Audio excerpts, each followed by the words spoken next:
Je suis Alexandre Pétion. Je suis né à Port-au-Prince, fils d'un riche colon français nommé Pascal Sabès et d'une dame mulâtre affranchie appelée Ursula.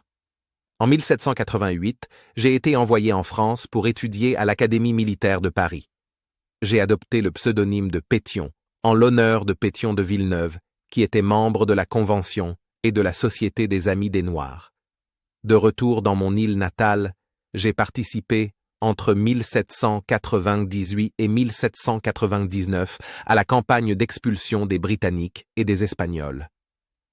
Le jeune Pétion est revenu à Saint-Domingue et a pris parti pour André Rigaud, le chef des Noirs affranchis, aux côtés de Toussaint Louverture lors de la guerre des couteaux, qui a commencé en juin 1799.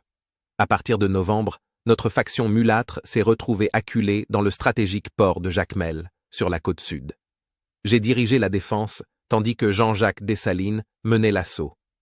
La chute de Jacmel en mars 1800 a mis fin à la révolte, et moi-même, ainsi que d'autres Français libres de couleur, nous sommes exilés en France. En février 1802, je suis revenu à Saint-Domingue avec Rigaud et une armée de 12 000 Français, sous les ordres de Charles-Victor-Emmanuel Leclerc, le beau-frère de Napoléon Bonaparte.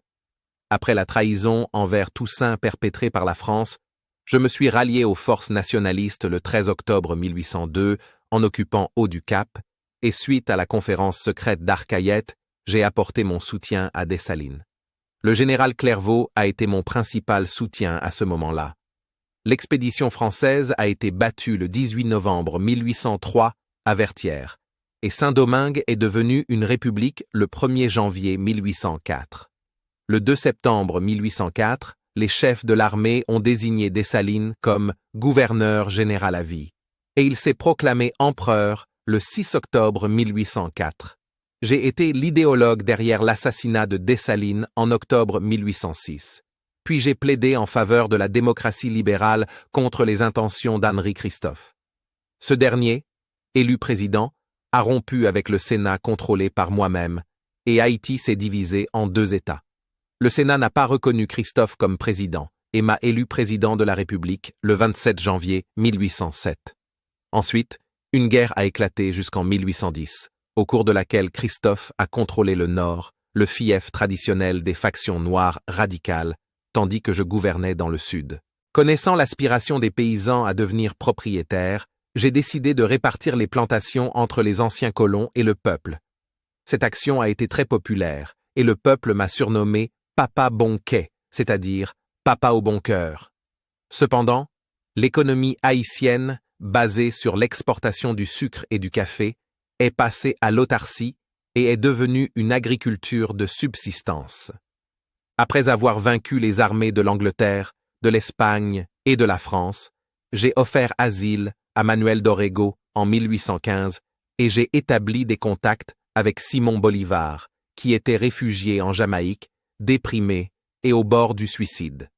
Je lui ai proposé des armes, des bateaux et des soldats pour reprendre la guerre de sécession de l'Amérique hispanique en échange de la proclamation de l'abolition de l'esclavage en Amérique. Bolivar a accepté l'engagement et est parti sur le continent avec des soldats que j'ai sélectionnés. J'ai fondé le lycée Pétion à Port-au-Prince. Bien que j'ai initialement soutenu la démocratie constitutionnelle, j'ai trouvé contraignantes les limites imposées par le Sénat.